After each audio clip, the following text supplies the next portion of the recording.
O Senhor esteja convosco. Ele está no meio de nós. Proclamação do Evangelho de Jesus Cristo segundo Marcos. Glória a vós, Senhor. Naquele tempo, Jesus foi a Nazaré, sua terra, e seus discípulos o acompanharam. Quando chegou o sábado, começou a ensinar na sinagoga. Muitos que o escutavam ficavam admirados e diziam: de onde recebeu ele tudo isto? Como conseguiu tanta sabedoria? E esses grandes milagres que são realizados por suas mãos? Este não é o carpinteiro, filho de Maria, irmão de Tiago, de José, de Judas e de Simão? Suas irmãs não moram aqui conosco? E ficaram escandalizados por causa dele. Jesus lhes dizia: um profeta só não é estimado em sua pátria, entre seus parentes e familiares. E ali não pôde fazer milagre algum. Apenas curou alguns doentes, impondo-lhe as mãos, e admirou-se com a falta de fé deles. Jesus percorria os povoados das redondezas, ensinando. Palavra da salvação. Glória a vós, Senhor.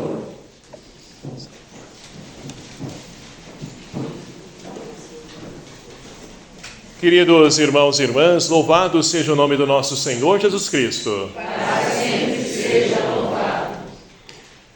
E é com grande alegria que nós, mais uma vez, temos a oportunidade de poder, então, nos encontrar, nos reunir, para poder, então, nos alimentar da Palavra de Deus. Ela que quer, então, ser lâmpada para os nossos pés e luz para os nossos caminhos, como já diz o salmista. Porque na nossa vida, nós então corremos o sério risco de nos perder se nós não tivermos um norte, para poder então nos nortear, situar e nos conduzir numa caminhada entre a qual nós buscamos, para poder então ser felizes, porque esse é o objetivo de cada um de nós, ser feliz. Mas para ser feliz, meus queridos amados irmãos, não podemos então deixar que aquilo que o mundo de hoje nos coloca, seja ele o principal objetivo da nossa vida, porque a felicidade que o mundo hoje então busca é a felicidade dos prazeres, das bebidas, dos bens materiais, do status, famas, e nós sabemos muito bem, olhando, analisando a realidade, que isso leva o ser humano à destruição, porque ele sai da sua essência, porque isso não preenche, não satisfaz nós enquanto seres humanos, pelo contrário, vai degradando a imagem e semelhança de Deus, a qual cada um de nós fomos construídos. E para que nós possamos novamente voltar nesse centro, nessa diretriz, de poder então ter a vida a qual o Senhor então tem reservado para cada um de nós, que aí está a felicidade, nós precisamos então deixar que o Senhor nos conduza a esse caminho, porque Ele é o caminho, a verdade e a vida. Outros caminhos nos levam à perdição. E para isso, então, a liturgia de hoje, ela nos apronta um sinal de Deus que está entre nós ainda nos dias de hoje. Uma palavrinha tão conhecida ou mal interpretada, chamada profeta. O que é um profeta? Quando nós falamos, então, de profecia, logo nós pensamos em alguém que vai, então, revelar algo que vai acontecer. Mas profecia não é somente isso, é muito mais do que isso. E todos nós, batizados e batizadas, como já dizia a conferência de Aparecida, já há alguns anos que aconteceu aqui no Brasil, dizia então que todo batizado, batizada é profeta, é sacerdote e também é rei. Então é um tríplice munus que nós recebemos através do nosso batismo e que todos nós também somos chamados a ser profeta. Mas que é profeta? O que é ser profeta? Vamos lá então deixar que a palavra de Deus nos ajude a entender o que é ser profeta. Nós temos então no Evangelho de hoje, que nós acabamos de ouvir, Jesus, o profeta por excelência. Se nós queremos então ter alguém como referência, é Jesus. Esse então, de fato, deve ser seguido. Mas olha só, nem sempre é fácil seguir Jesus, porque nós vamos entrar em caminhos contrários com aquilo que o mundo de hoje nos diz. E olha só, isso não é um privilégio somente nosso nos dias de hoje. Jesus já passou por isso também.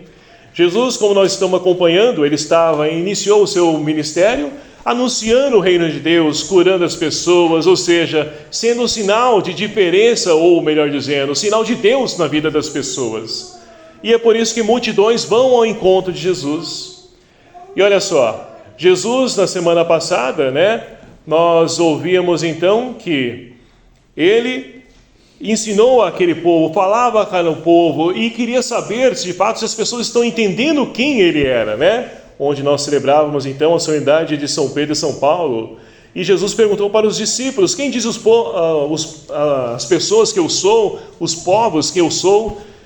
E aí disseram que ele é então Jeremias, Elias, João Batista ou algum dos profetas. E perguntou para os discípulos também.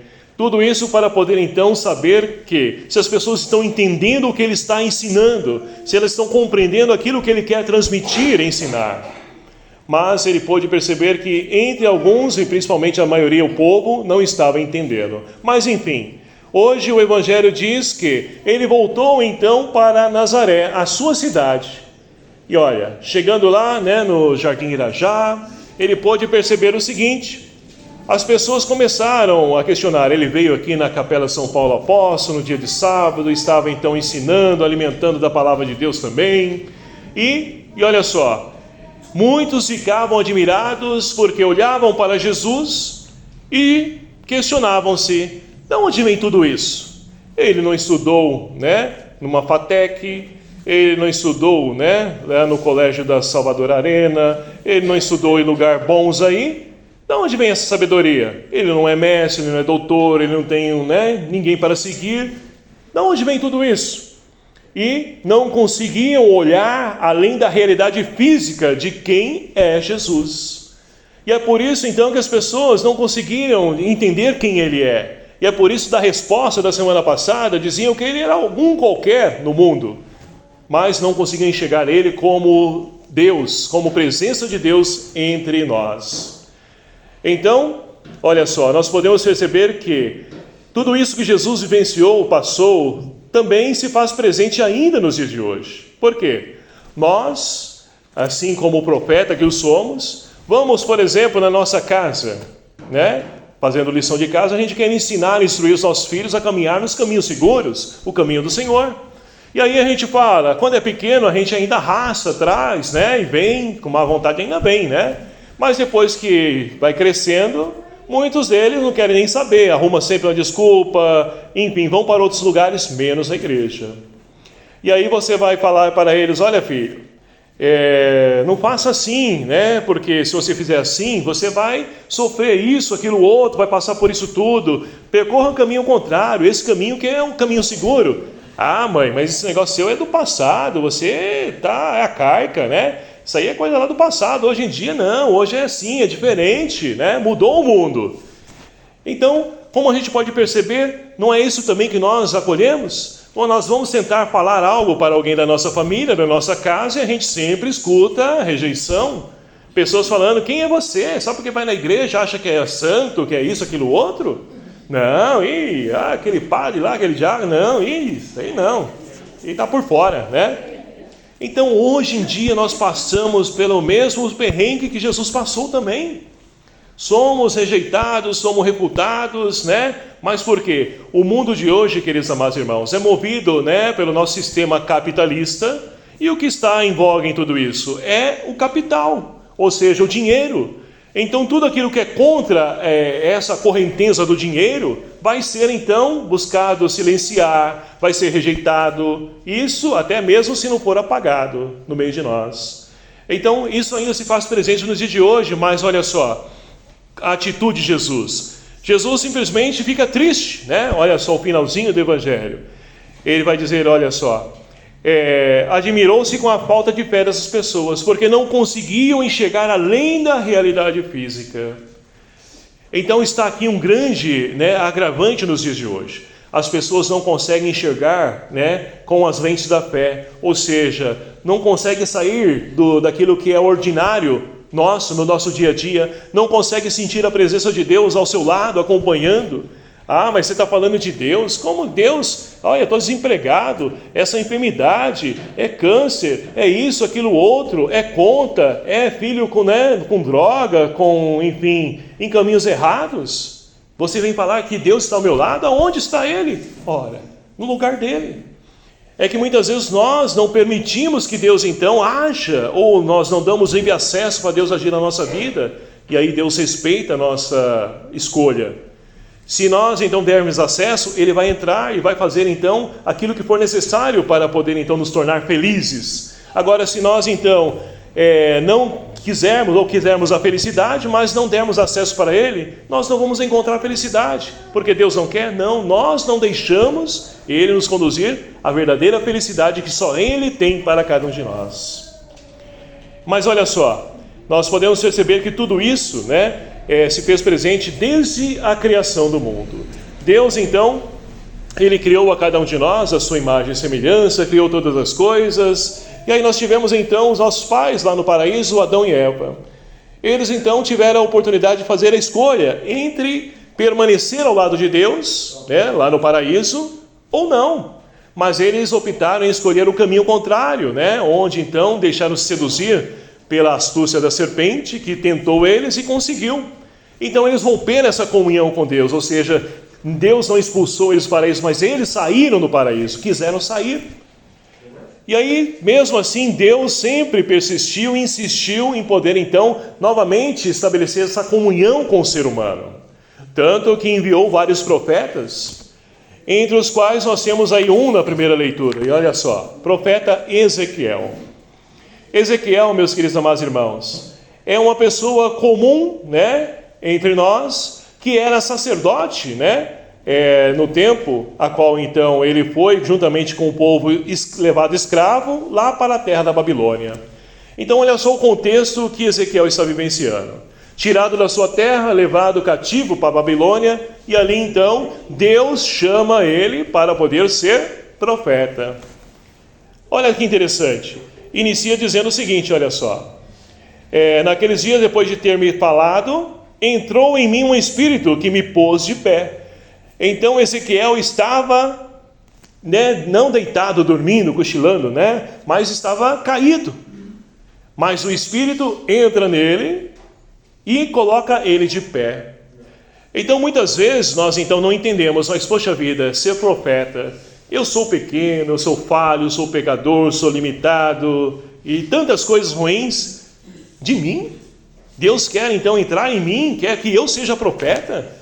Sim, Deus quer que nós sejamos profetas, Agora, é preciso de fato deixar a Deus agir na vida da gente, aquilo que disse e repito mais uma vez, porque muitas vezes nós também estamos caídos no nossa dor, no nosso sofrimento. Ezequiel, olha só, estava junto com o povo, com certeza, desacreditado, que Deus poderia intervir, agir, sofrendo, porque muitas pessoas murmurando, aquilo vai entrando na sua mente, e muitas vezes, não que te convença, mas você vai deixando se permear por isso, por tanto negativismo, tantas pessoas, que estão aí desorientadas, perdidas, e tudo aquilo vai entrando na sua vida sem perceber.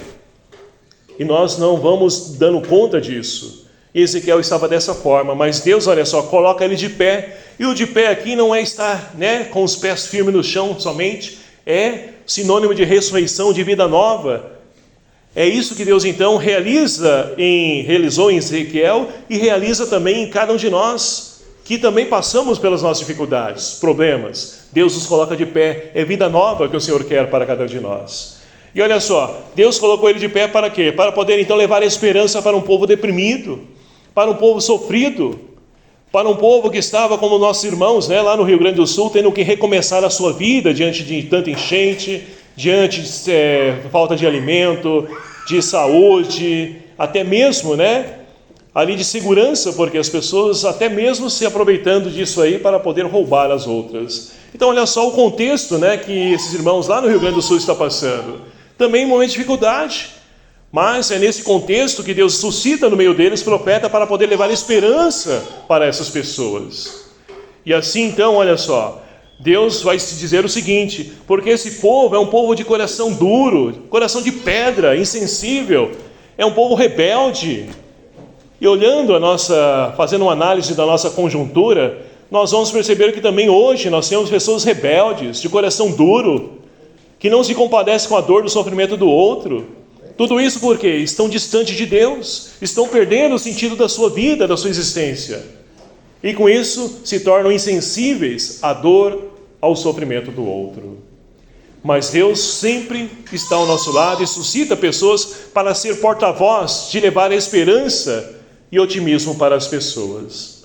E aí nós podemos então olhar para nós. E nós? Estamos sendo profetas? E sendo profetas, eu estou levando esperança, desânimo? O que eu estou sendo nessa vida? Qual o meu papel nesse mundo? Como eu estou vivendo? Então tudo isso se faz pertinente, meus queridos amados irmãos, para que nós possamos então retornar ao caminho correto. Se estamos no caminho certo, vamos aperfeiçoar. Sempre temos algo a melhorar nós enquanto seres humanos. Então, feita essa experiência de Deus, como o salmista de hoje nos convida, nós podemos também rezar. Os nossos olhos estão fitos no Senhor, ou seja, meu olhar está fito em Deus, está fixo em Deus. Deus é o centro da minha vida. Agora, infelizmente, será que de fato isso é uma verdade para nós hoje? Será que nossos olhos não estão fitos, naquele dinheiro, em fama, em carreira, no trabalho? O que nós temos buscado para nós? Então é pertinente também essa oração a qual o salmista hoje nos convida. Os nossos olhos estão fitos em quem? Porque somente reconhecendo nós vamos perceber que nós somos falhos, limitados, sim, mas Deus nos dá sempre uma nova oportunidade de reconstruir, recomeçar uma nova história. E assim então, os nossos olhos estão fitos no Senhor. Tende piedade ao Senhor, tende piedade. E Deus tem piedade. Até o último suspiro da nossa vida é sempre tempo de poder então recomeçar. E assim então, meus queridos amados irmãos, nós podemos olhar para esse chamado que Deus tem para cada um de nós, de sermos profetas, e podemos então achar que tudo isso é para a minha vanglória. Ah não, Deus está chamando eu para ser profeta, então vou ser o bambambam, vou ser o destaque na comunidade, na igreja, onde quer que esteja. Não. Paulo nos ensina o seguinte, olha só, vai dizer que tudo isso é para que nós possamos reconhecer que Deus age através da nossa fragilidade, das nossas misérias, mas é Deus que faz, não somos nós. Se nós fazemos algo de bom, é Deus agindo em nós, porque se não fosse Deus, coitado, o que seríamos de nós, o que seriam dos outros? Então é a graça de Deus agindo no ordinário da nossa vida. Muitas vezes a gente não entende que na nossa pequenez, na nossa simplicidade, é aí que Deus então quer agir. Agora, quando a pessoa é autossuficiente, é soberba, aí Deus não pode agir, porque ela se acha por si mesmo um Deus que não precisa de ninguém. E nós precisamos, porque sem Deus nada somos, e sem a ação do Espírito, pior ainda. Então é o Espírito que também nos coloca de pé e age em nós, mas tudo isso para que através da nossa fraqueza Deus possa ser reconhecido.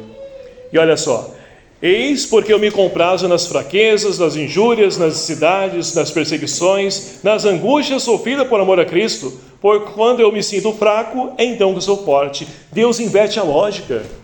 Aquilo que para o mundo, esse aí é um coitado, um sofredor, está lá na igreja, é um sofredor. Mas Deus transforma tudo aquilo em graça naqueles que confiam, acreditam e permitem-se ser usado por Ele. É aí que a gente é forte. Mas para que a gente possa entender isso, é preciso ter essa experiência com Deus. Porque olhando aquilo que o mundo diz, nós não vamos enxergar isso, não vamos enxergar essa ação de Deus na nossa vida. E aí nós podemos então voltar para o Evangelho para poder finalizar essa nossa reflexão de hoje. Aí Jesus então, olha só, as pessoas não conseguem enxergar, vão dizer, olha só, este não é o carpinteiro, filho de Maria, irmão de José, ou seja, não é o filho daqueles, o Zezinho lá, que é carpinteiro, que é mecânico e faz isso, aquilo, outro, não é o filho dele? Mas eu não sei, olha, não tem dinheiro para pagar a faculdade, isso, aquilo, outro, da onde vem tanta sabedoria?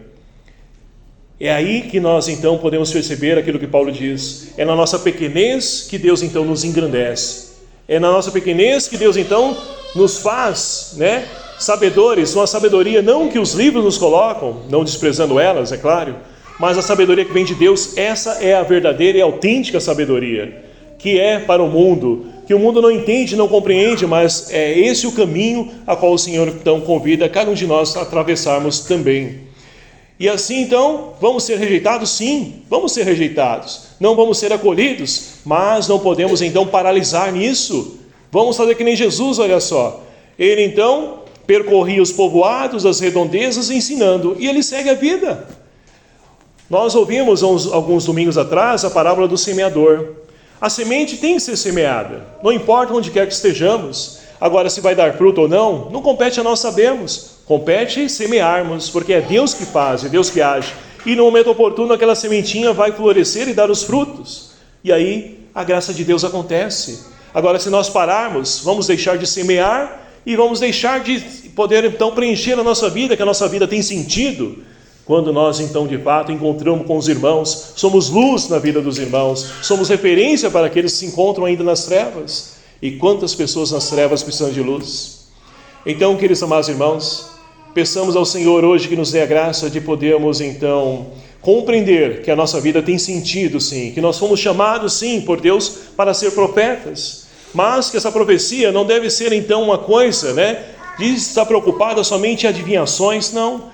De poder então denunciar tantas injustiças presentes no dia de hoje, de não compactuar com o erro, com o pecado, mas de sermos luz para que as pessoas possam retomar o bom caminho, porque muitas pessoas usam da libertinagem, para poder querer se beneficiar. Nós passamos do mundo onde nós víamos então, fomos criados à risca, A educação nossa foi muito rígida, castigo, punição, mas tudo isso nos fez então crescer enquanto seres humanos.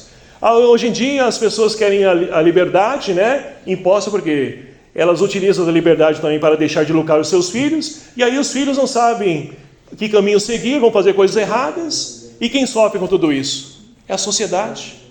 Então que nós possamos retomar o nosso caminho de poder então não ser rígido na dureza, mas no amor.